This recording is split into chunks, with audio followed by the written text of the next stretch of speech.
warahmatullahi wabarakatuh. Mari Pak, kita semboyankan salam. Ya, Ayo bareng-bareng. 1, 2, 3. Salam gubuk apung.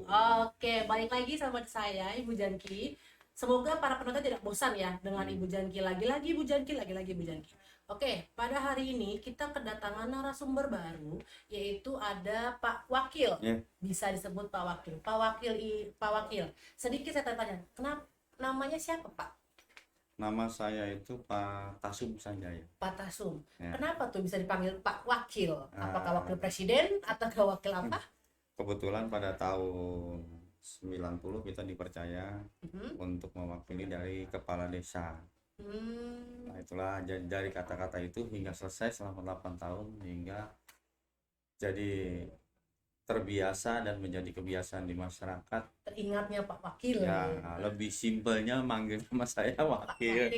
Hingga sampai saat ini di Medan kadang satu kantor pun ada yang tidak tahu nama saya siapa. Oh gitu. Saking terbiasa dipanggil Pak Wakil gitu ya. Oke. Pak Wakil di sini hadir menemani saya, tentunya kita untuk membahas sedikit tentang pelaksanaan yang sekarang sedang marak dilakukan, yaitu tentang seremonial penerbangan balon. Sebelum itu, mari kita tonton videonya bersama-sama. Masa pengenalan lingkungan sekolah sebaiknya tanpa harus menerbangkan balon. Tapi mengapa tetap saja ada sekolah yang memaksakan diri? Ini adalah solusi jika mereka tetap memaksa. Dan hal ini juga merupakan lapangan kerja bagi masyarakat yang sudah terbiasa menjual balon di acara penerimaan siswa. Karena ini merupakan lapangan kerja tahunan bagi masyarakat tertentu, tentunya harus dikendalikan, tidak bisa dihapuskan. Tidak bisa dipungkiri bahwa adanya balon-balon di acara MPLS itu merupakan kemeriahan yang luar biasa. Oke, setelah kita melihat nih Pak video yang baru kita saksikan, karena kan sekarang lagi musim ya Pak, masa pengenalan sekolah. Tentunya di sekolah kita ini sekitarnya juga tidak hanya sekolah kita kan yang ada di sini. Nah, bagaimana cara sudut pandang Bapak menanggapi tentang kita seremonial penerbangan balon ini? Ya, terima kasih Ibu. Pada dasarnya balon itu kan melambangkan suatu kegembiraan. Sebetulnya untuk dipakai masa pembukaan acara ulang tahun, pesta, itulah salah satu balon, dan sekarang diterapkan di sekolah.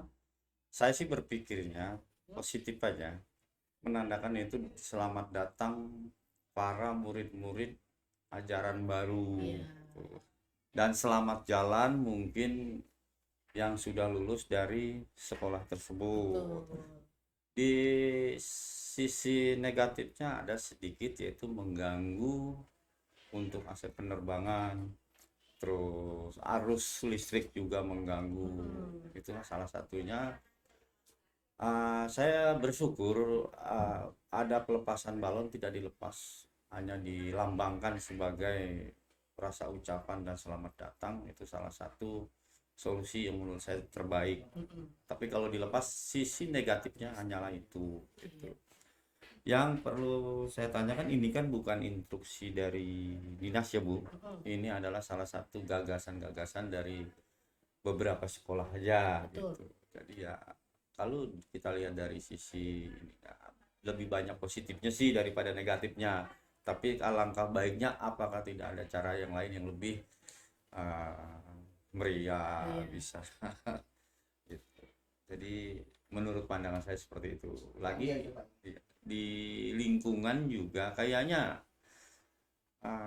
kalau untuk pelepasan balon itu menurut saya itu agak kurang ini gimana gitu ya Pak? Iya, karena balon itu kan menimbulkan adalah salah satu, memang sih sekolah ini kita membuat simbol balon itu bisa dikatakan ucapan selamat datang, dan sebagai pelepasan balon itu selamat jalan untuk menempuh kependidikan yang lebih tinggi bagi yang lulus tahun ini. Itu simbolnya, karena dari balon itu kan banyak yang berwarna-warni macam-macam. Jadi itu melambangkan seperti itu. Ada sisi baiknya seperti itu. Oke, melihat dari kebijakan pelaksana itu, alangkah baiknya kita panggil nih perwakilan dari sekolah, yang mana perwakilan ini akan menjelaskan bagaimana kebijakan-kebijakan yang diberlakukan di sekolah. Mari kita panggilkan Ibu Yeni. Terus karena saya melihat di semacam Presentase yang masuk PTN. Bukan jumlah yang masuk PTN tetapi presentase yang masuk PTN.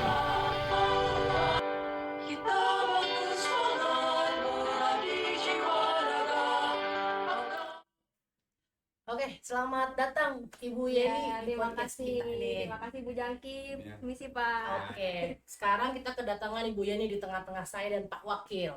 Oke Bu, tadi kita sekilas membahas mengenai kebijakan penerbangan balon itu kira-kira diperbolehkan, apakah ada edaran dari dinas atau misalkan kebijakan dari sekolah masing-masing, atau bagaimana sih Bu sebenarnya? Kalau dari sepengetahuan saya, kalau dari dinas sendiri sepertinya tidak ada ya Bu. Itu kebijakan sekolah masing-masing aja untuk meramaikan suasana peserta didik baru gitu. Tapi kalau dari sepengetahuan saya juga dari pihak sekolah, terutama kepala sekolah sebenarnya tidak mengizinkan gitu. Tapi karena desakan dari luar, ya mungkin karena banyak juga sekolah-sekolah lain yang mengadakan hal seperti itu, sehingga OSIS juga mau gitu menyamakan adat atau kebiasaan tersebut, dan berdampak juga akhirnya diadakanlah di sekolah kita. Cuma di sini kepala sekolah tidak mengizinkan, hanya memfasilitasi dan dengan cara solusi yang lain agar tidak merusak langit ya. Gimana tuh Bu? Solusi Nah, yang diberikan gimana nih? Dari kepala sekolah sendiri itu mengadakan, karena sudah terdesak juga, balonnya sudah ada ketika pagi hari, ya mau nggak mau kan harus tetap diadakan. Kalau misalkan dibuang atau ditiadakan gitu aja kan kasihan anak-anak ya. Betul. Udah susah-susah dari rumah bawa balon sama orang tua. Pagi-pagi ya beli Iya ya Bu? bener. Udah gitu kan kalau sehari ini kan tukang balon meningkat tuh Betul. penjualannya, pasti kan harganya mahal. Iya. Aji mumpung. Aji mumpung bener. Kalau misalkan nggak diadakan juga pasti kan protes kan. Dan akhirnya kepala sekolah mengadakan solusi gimana caranya biar balon ini nggak terbang ke langit, yaitu dengan cara dikerangkeng, disatukan balonnya, terus tidak diterbangkan tapi dipakai tali, dikaitkan di suatu bangunan.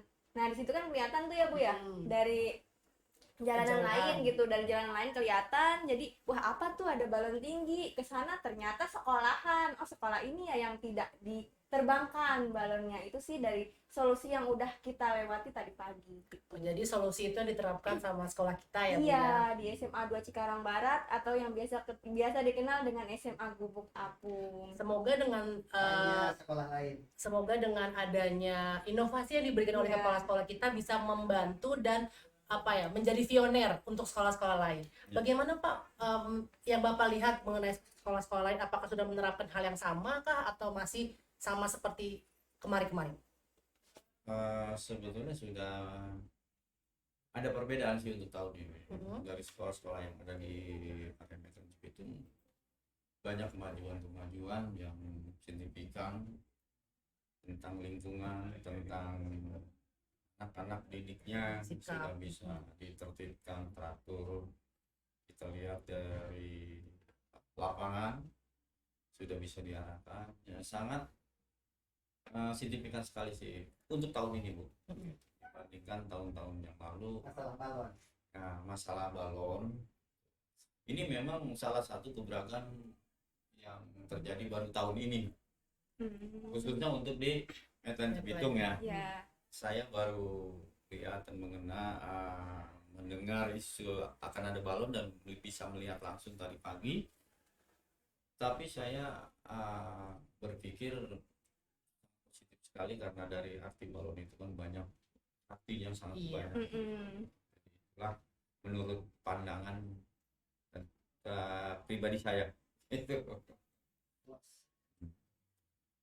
Tapi memang tidak dipungkiri juga bahwa saya dengan adanya seremonial balon ini membantu masyarakat ya Bu ya, Iya, ya, untuk menambah perekonomian gitu.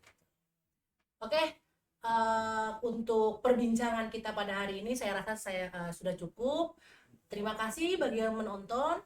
Mari Bapak kita tutup. Assalamualaikum warahmatullahi wabarakatuh.